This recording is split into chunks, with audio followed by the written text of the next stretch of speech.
هاد البنت كتشكرنا على الوصفه ديال اللته، وانا اختي عمري جبت لكم شي وصفه وما عطاتش النتيجه. ما شاء الله تبارك الرحمن، هاد الوصفه ديال اللته كتحيد لك يعني الا كانت تسيل بالدم، كانت مريضه ما شاء الله. هاد الوصفه غنعاودها لكم الناس اللي ما عرفوهاش، واخا اختي غير جلسي انا نعاودها لك، ما غنقولش لك سيري دخلي وشوفيها.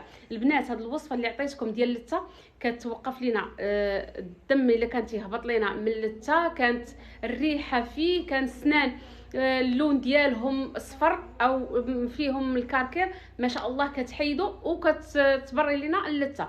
الا كانت السوسه كتوقف، كتحبس ماشي كتحيد، ولكن كتوقف، ما كتبقاش تطلع وما كتبقاش تزاد. شنو اللي فيها البنات؟ بارطاجي والله يسهل عليكم، حيت كلشي دخل عندي تيقول لي شنو هي هذه الوصفه، وكيعاودوا يقولوا لها هي البنت شنو هي هذه الوصفه.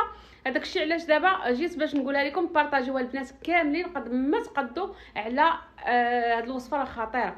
المهم كتاخدي لي اختي عرق السوس مطحون منيل، تحطي معلقه، وكتاخدي معلقه صغيره ديال القرنفل حتى هي مطحونه، وكتاخدي نص معلقه ديال الملحه العاديه اللي كنطيبوا بها، وكتزيدي عليهم اختي المعجون ديال الاسنان، وكتخلطيهم وكتغسلي بيهم مره واحده في النهار، او جوج مرات ولا ثلاثه في الاسبوع على حسب.